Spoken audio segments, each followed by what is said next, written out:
ہم جو نماز کی عبادات بجا لاتے ہیں اس میں سارا سال ایک مرتبہ بھی اس طرف دھیان نہیں جاتا کہ یہ نماز دراصل ہے کیا. بس اتنا جانتے ہیں کہ اللہ کا حکم ہے. بس یقیناً اللہ کا حکم ہے، لیکن اللہ تعالیٰ نے اپنا حکم بجا لانے میں جو طریقہ، جو سلیقہ، جو اسلوب، جو ڈھنگ اور جو خوبصورتی عمل کی عطا کی ہے، حضور صلی اللہ علیہ وسلم کی سنت، اس سنت کو صحیح طریقے سے جاننا بڑا ضروری ہے. یہ نماز اتنی اہم عبادت ہے، اتنی اہم عبادت ہے کہ جس شکل و صورت میں اللہ تعالیٰ نے اپنے حبیب کی وساطت سے مجھے اور آپ کو عطا کی ہے، اس شکل و صورت میں کسی کو عطا نہیں ہوئی. نماز پہلے انبیاء بھی پڑھتے رہے، ان کی امتیں بھی پڑھتی رہی، لیکن ہمیں دین نے عبادات کے معاملے میں ایک دعا سکھائی. اکثر آپ لوگ وہ دعا مانگتے ہیں، ائمہ کرام مانگتے ہیں، آپ سنتے ہیں.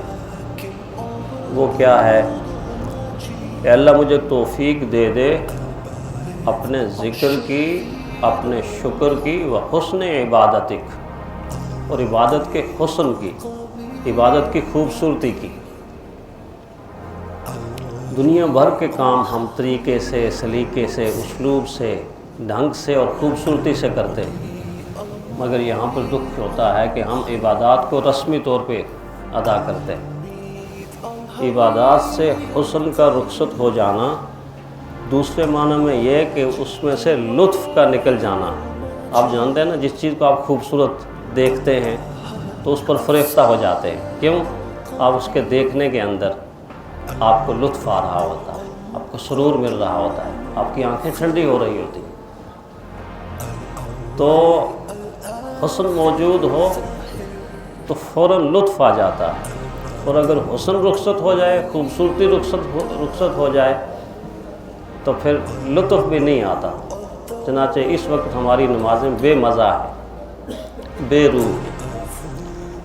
تو اس عبادت کی اہمیت کو سمجھنا بڑا ضروری ہے، جس کے لیے اللہ تعالیٰ نے قرآن حکیم میں 109 مرتبہ، ویسے تو سینکڑوں مرتبہ تاکید ہے، تلقین ہے، لیکن 109 مرتبہ اقیم الصلاۃ، اقیم الصلاۃ، اقیم الصلاۃ. عجیب بات ہے کہ پڑھنے کے لیے عربی کے اندر اقرا کا لفظ آتا ہے، اقرا پڑھیے، لیکن پورے قرآن حکیم کے اندر ایک مرتبہ بھی اللہ تعالیٰ نے اقرا کے لفظ کے ساتھ نماز کو، صلاۃ کو بیان نہیں فرمایا. آپ نماز پڑھیں، آپ نماز پڑھیں. اللہ تعالیٰ بیان فرما سکتے تھے، لیکن اس لفظ کو استعمال نہیں کیا، بلکہ جو لفظ استعمال کیا وہ آپ جانتے ہیں، اقیم الصلاۃ، اقیم الصلاۃ. اقیمو کے اندر اللہ تعالیٰ بتانا چاہتے ہیں کہ نماز اس طرح نہیں پڑھنی کہ جس طرح آپ پڑھ رہے ہو، جس طرح آپ پڑھ رہے ہو. میں اور آپ نماز پڑھتے ہیں، قائم نہیں کرتے. نماز کے قائم کرنے کا مطلب یہ ہے کہ اس کے قائم کرنے کا ایک پراپر، ایک مکمل طریقہ ہے، اور اس طریقے کے مسائل اتنے گہرے ہیں، اتنے گہرے ہیں، اتنے طویل ہیں کہ اگر 1 سال تک یہ درس جاری رہے تو نماز کے مکمل مسائل پورے طور پہ میں آپ کو پھر بھی سمجھا نہیں پاؤں گا. ہمارے ایک استاد شیخ الحدیث رحمۃ اللہ علیہ فرمایا کرتے تھے کہ عجیب عبادت ہے، 50 سال ہمیں ہو گئے ہیں حدیث پڑھاتے ہوئے، اور پھر بھی نماز کا کوئی مسئلہ بعض مرتبہ کوئی نمازی ہم سے پوچھتا ہے تو ہمیں دیکھ کر بتانا پڑتا ہے، دیکھ کر بتانا پڑتا ہے. آپ دیکھیے میرے سامنے جو کتاب پڑھی ہوئی ہے نماز کی، یہ تقریباً 750-800 صفحات پر مشتمل ہے. 750-800 صفحات میں کچھ مسائل ہوں گے نا جو بیان ہوئے، کوئی قصے کہانیاں تو نہیں بیان ہوئے۔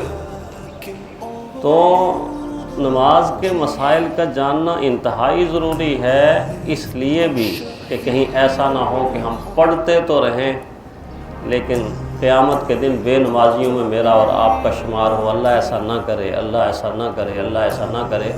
لیکن نمازوں کی حالت دیکھ کر بہت ڈر لگتا ہے، بہت ڈر لگتا ہے۔ آگے حدیث آئیں گی، قرآن حکیم کی آیات آئیں گی، آپ کو اندازہ ہوگا کہ ہم نمازوں میں، عبادات میں کس قدر غلطیوں کا شکار ہیں، جس کی وجہ سے کی کرائی محنت کے اوپر پانی پھر رہا ہے۔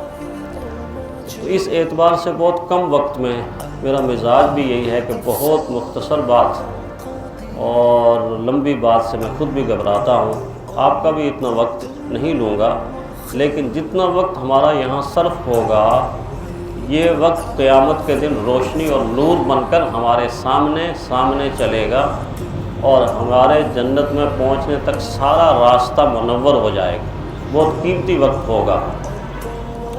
اللہ تعالیٰ کا شکر ہے کہ اللہ نے تمام عالم کی عبادات کو ایک جگہ جمع کر کے جس خوبصورت ڈبیا یا جس خوبصورت گلدستے کا نام عبادت کی صورت میں رکھا، وہ نماز ہے۔ آپ کے ارد گرد ساری کی ساری کائنات عبادت میں لگی ہوئی ہے اور ساری کائنات کی خوبصورت اداؤں کے مجموعے کا نام نماز ہے۔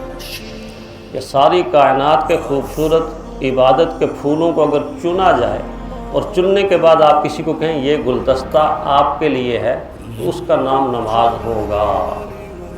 اللہ نے اپنے محبوب انبیاء کو ایک ایک پھول خوبصورت عطا کی، یہ آپ کے لیے ہے، یہ آپ کے لیے۔ آدم تا عیسیٰ عبادت کا ایک خوبصورت پھول دیتے گئے اور جب میرے اور آپ کے محبوب، اللہ کے محبوب، میرے اور آپ کے آقا دنیا میں تشریف لائے تو آدم تا عیسیٰ جتنے پھول تقسیم کر چکے تھے اللہ تعالیٰ، ان تمام پھولوں کو اکٹھا کر کے اپنی قدرت کا رنگ اور بھر کے، اپنی رحمتوں کا رنگ اور بھر کے آمنہ کے لال کو کہا یہ خوبصورت گلدستہ آپ کے لیے، یہ نماز ہے۔ اس لیے آپ جانتے ہیں کہ نماز کا حکم اس ترتیب پر نہیں، اللہ تعالیٰ نے اپنے حبیب کو بلایا، آ جائیے، تشریف لے آئیے، ادھر آ جائیے۔ پھر آپ کو پتہ ہے کہ حضور تشریف لے گئے اور عرش پر بلا کر اللہ نے یہ گلدستہ عطا فرمایا، یہ آپ کے لیے گلدستہ ہے، اس میں پہاڑوں کی عبادت بھی شامل ہے قادے کی شکل میں، اس میں درختوں کی عبادت بھی شامل ہے قیام کی شکل میں، اس میں چوپایوں کی عبادت بھی شامل ہے رکوع کی شکل میں، اور اس میں وہ پرندے اور وہ جاندار جو زمین کے اوپر یوں ٹھونگے مار مار کے چنتے ہیں، ایسے اپنا رزق چنتے ہیں، سجدہ کرتے ہیں، رزق چنتے ہیں، سجدہ کرتے ہیں، رزق چنتے ہیں، ان کی عبادت بھی شامل ہے سجدے کی صورت میں۔ گویا پوری کی پوری کائنات جتنی ہمیں نظر آ رہی ہے، ان ساری کی ساری عبادات کو اکٹھا کر کے جو خوبصورت اور جو بہترین مہکتا ہوا پھولوں کا گلدستہ، یہ نماز ہے۔ لہٰذا اس فریضے کو ہم اگر اس طرح ادا کر دیں کہ جس طرح ادا کرنے کے بعد آمنہ کے لال قیامت کے دن یہ کہہ دیں یہ جو بندہ آ رہا ہے نا، یہ جو بندہ، اس نے میری آنکھوں کو ٹھنڈا کیا۔ اللہ، میرے اور آپ کے بارے میں کوئی ہم میں سے جائے اور رحمت کائنات صلی اللہ علیہ وسلم یوں اشارہ کر کے یہ وہ بندہ ہے جس نے میری آنکھوں کو ٹھنڈا کیا تھا، اس چیز کے ساتھ قرۃ عینی فی الصلاۃ۔ اللہ کے حبیب نے فرمایا نماز میری آنکھوں کی ٹھنڈک ہے۔ تو جو نماز کو اللہ کے حبیب کی عین سنت کے مطابق ادا کرے گا، وہ آمنہ کے لال کے آنکھوں کو ٹھنڈا کرے گا، آمنہ کے لال کے دل کو ٹھنڈا کرے گا، اور جو آمنہ کے لال کی آنکھوں کو ٹھنڈا کر گیا، ان کے دل کو ٹھنڈا کر گیا، اس کے لیے حضور کی شفاعت واجب ہو گئی۔ حضور کہیں گے اس کو آنے دو، اس کو آنے دو، اس کو آنے دو۔ تو یہ سارے کا سارا درس پورا مہینہ اگر زندگی رہی تو یہ نماز کی عبادت کے ارد گرد ہی گھومے گا۔ کہیں آپ دیکھیں گے کہ نماز کی فضیلت بیان ہو رہی ہے، نماز کی اہمیت بیان ہو رہی ہے، کہیں آپ دیکھیں گے کہ نماز کی عبادات پہ بات ہو رہی ہے، کہیں آپ دیکھیں گے کہ نماز کے مسائل پر بات ہو رہی ہے، کہیں سجدہ سہو پر بات ہو رہی ہے، کہیں وطر کی نماز پر بات ہو رہی ہے، کہیں عیدین کی نماز پر بات ہو رہی ہے، کہیں جمعے کی نماز پر بات ہو رہی ہے، کہیں فجر، ظہر، عصر، مغرب اور عشاء کی نماز پر بات ہو رہی ہے۔ یہ ساری بات پورا مہینہ تھوڑے وقت کے لیے نماز کے ارد گرد ہی گھومے گی، اور مجھے یقین ہے اللہ کی ذات سے کہ جب آپ 1 مہینے کے بعد اپنے گھر جائیں گے تو آپ کا دل اندر سے کہے گا کہ اب ہماری نماز اس طرح کی ہو گئی ہے کہ اس نماز کی خوبصورتی کو دیکھ کر فرشتے بھی رشک کریں گے۔ مجھے تجربہ ہے کہ میں جب ڈبلیو بلاک میں یہ مسائل بیان کرتا تھا تو وہاں شامل ہونے والے لوگ، آپ کو پتہ کہ پڑھے لکھے لوگ، اہم عہدوں سے فارغ لوگ، وہ لوگ مجھے مہینے کے بعد کہتے تھے کہ امام صاحب 60 سال عمر گزر گئی ہے، 65 سال عمر گزر گئی ہے، اب آ کے پتہ چلا ہے کہ نماز ادا کیسے کرنی ہے۔ اس اعتبار سے یہ بہت اہمیت کی باتیں ہوں گی، میری اپنی باتیں نہیں ہوں گی، اللہ کی توفیق کے ساتھ ہوں گی، اور حضور صلی اللہ علیہ وسلم کی باتیں ہوں گی۔ اس کو آپ سن لیجئے، انشاءاللہ بہت زیادہ وقت میں نہیں لیا کروں گا، کم وقت کے اندر سارے مسائل بیان ہوں گے۔ اللہ تعالی ہمیں عمل کرنے کی توفیق عطا فرمائے۔ آخر دعوانا